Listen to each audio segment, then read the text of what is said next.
गुरु प्यारी साध संगत जी, प्रेम से कहना धन निरंकार जी। आशा करती हूँ सद्गुरु माता जी के आशीर्वाद से आप सभी बहुत अच्छे होंगे। आज मैं आप सभी के लिए एक नई साखी लेकर आई हूँ।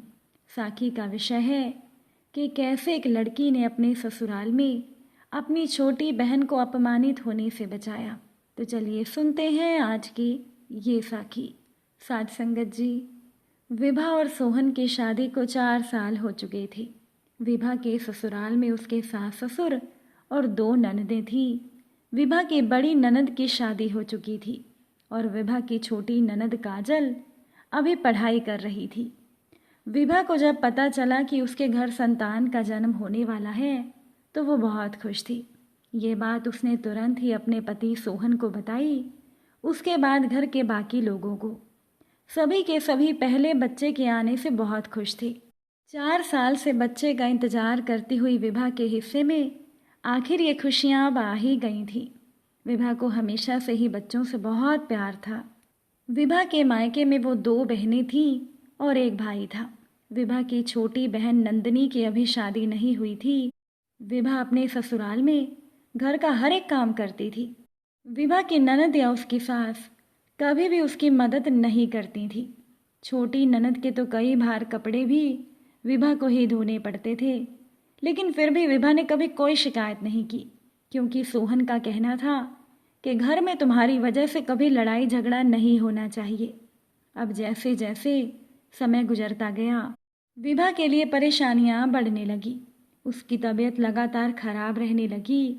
संतान की वजह से उसको खाना भी अच्छा नहीं लग रहा था, जिसकी वजह से वो खाना कम ही खा पाती थी। लेकिन घर के काम कम नहीं हुए थे। अब शारीरिक परेशानी और थकान की वजह से भी विभा से काम नहीं हो पाता था। अब एक दिन सुबह की बात है कि विभा की नींद देरी से खुली तो विभा ने सुना कि उसकी सास देवकी जी जोर जोर से चिल्ला रही थी। कह रही थी, हद हो गई, इतनी सुबह हो गई और घर की बहू सोई हुई है। तभी सोहन ने माँ से कह दिया, माँ, विभा की तबीयत रात को बहुत खराब थी। उसके कमर में भी काफ़ी दर्द था, जिसकी वजह से वो देर रात तक जागती रही। और क्या हुआ अगर आज उसकी नींद नहीं खुली? आज तो वैसे भी रविवार है, किसी को कहीं जाना नहीं है, सब घर पर ही तो हैं। बेटे की बात सुनकर देवकी जी ने गुस्से में कहा, तू ज़्यादा मत समझा, मेरे भी 3 बच्चे हैं, तुम लोग यूं ही बड़े नहीं हो गए। विभा जल्दी से उठी, नहा धोकर तैयार हो गई और रसोई में आकर उसने सभी के लिए नाश्ता बनाया। जब विभा ने अपनी ननद काजल को नाश्ते के लिए बुलाया तो देवकी जी कहने लगी, काजल का खाना तुम ढक कर रख दो, वो बेचारी सो रही है, जब उठेगी तब गर्म करके देना। जब विभा ने समय देखा तो सुबह के 10 बजने वाले थे। विभा और काजल की उम्र में केवल 1 साल का ही अंतर था, लेकिन जिम्मेदारियों के मामले में काजल अभी भी बच्ची ही कही जाती थी, जिसकी वजह से वो घर का कोई काम नहीं करती थी।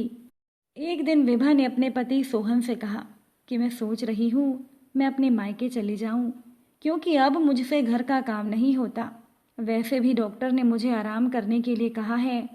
तब सोहन ने कह दिया, मैं सुबह माँ से बात करता हूँ, देखता हूँ कि माँ क्या कहती हैं। अगले दिन सुबह सोहन ने जब अपनी माँ से इस बारे में बात की और कहने लगा कि माँ, मैं सोच रहा हूँ विभा अपने मायके चली जाए, जब बच्चा हो जाएगा तब वो यहाँ आ जाएगी, क्योंकि अब उसकी तबीयत ठीक नहीं रहती।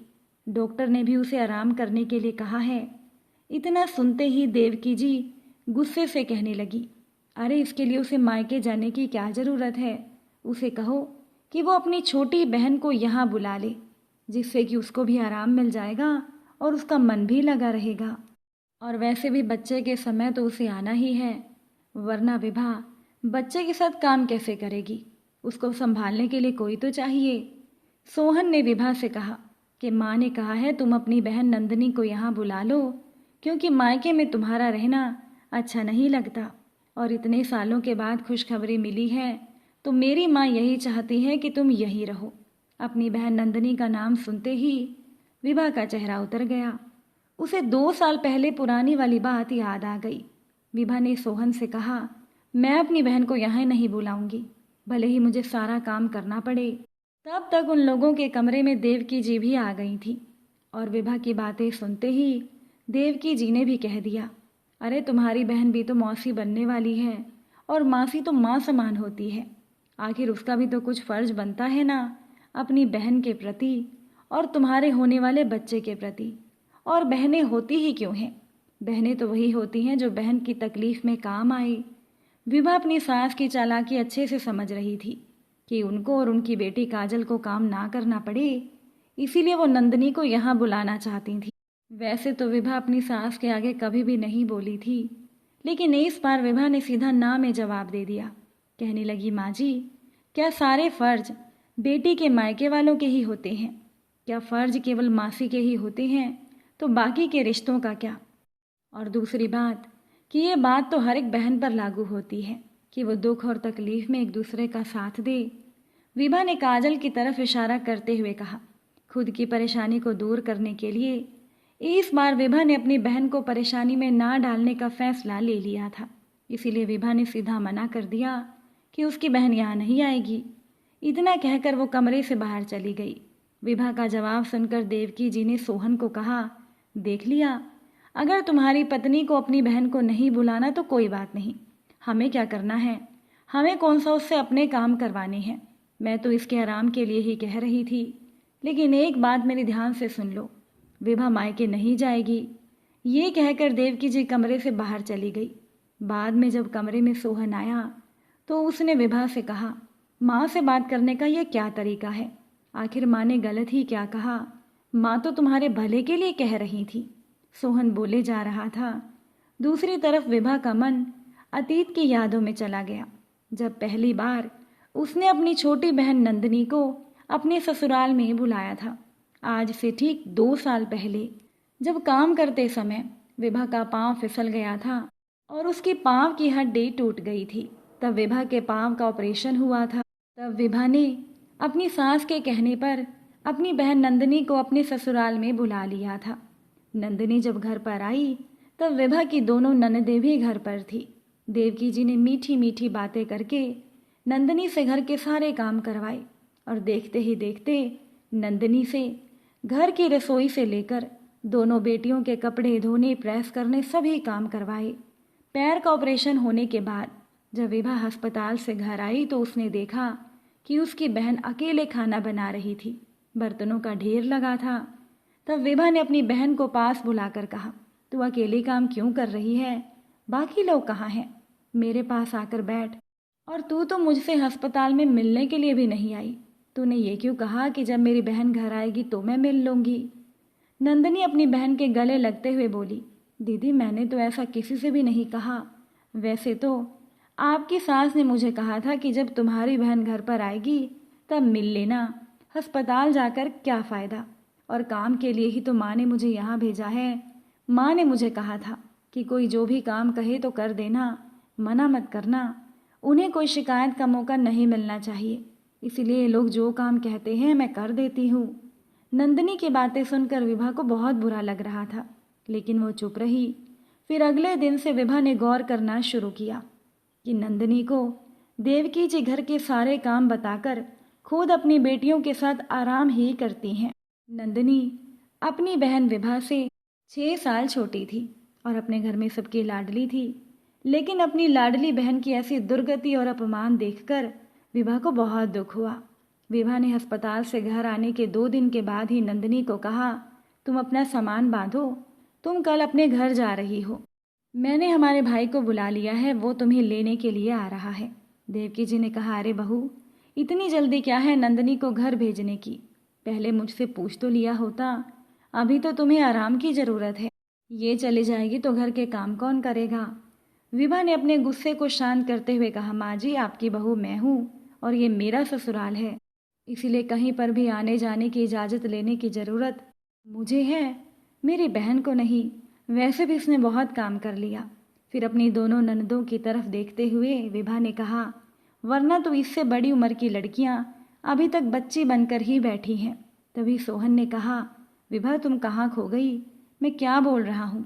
तब विभा ने भी कह दिया, मैं सब सुन रही हूँ। अगर मेरी बहन मासी बन रही है तो तुम्हारी बहनें भी तो बुआ बन रही हैं। तो क्या बुआओं का कोई फ़र्ज नहीं बनता? मैं अपने आराम के लिए अपनी बहन का अपमान नहीं होने दूंगी। मैं अपनी बहन को परेशानी में नहीं डालूंगी। वैसे भी अभी उसकी परीक्षाएं हैं और घर पर माँ को भी उसकी ज़रूरत है, इसीलिए मैं उसे यहाँ नहीं बुलाऊंगी। दरवाजे पर कान लगाकर देवकी जी सारी बातें सुन रही थी। वो हैरान हो गई। उन्हें पता चल चुका था कि अब नंदिनी यहाँ नहीं आएगी। तय समय आने पर विभा ने एक बेटे को जन्म दिया। 1 महीने तक तो विभा को खाने पीने की तकलीफ हुई। कभी चाय उसे किसी समय मिलती तो कभी किसी समय खाने में भी उसे सीधी दाल रोटी मिलती।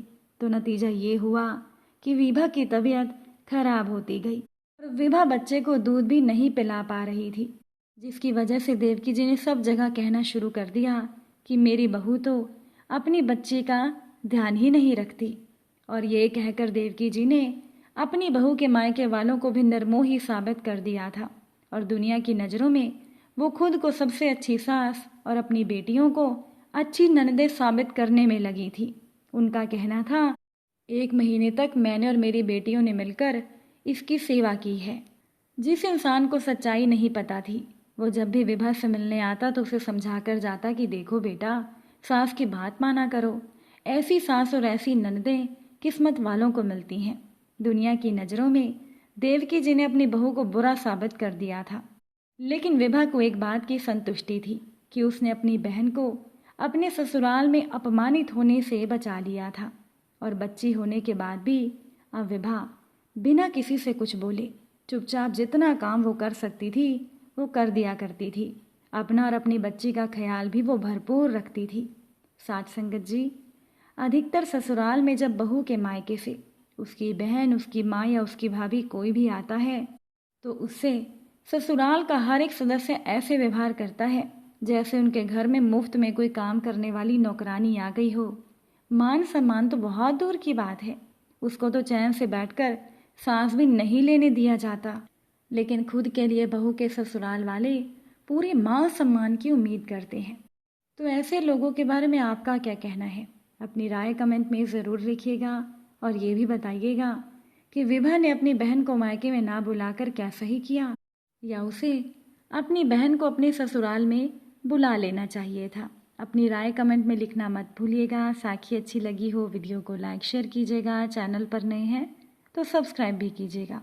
आप सभी से फिर मुलाकात होगी नई साखी के साथ। साथ संगत जी, प्यार से कहना, धन निरंकार जी।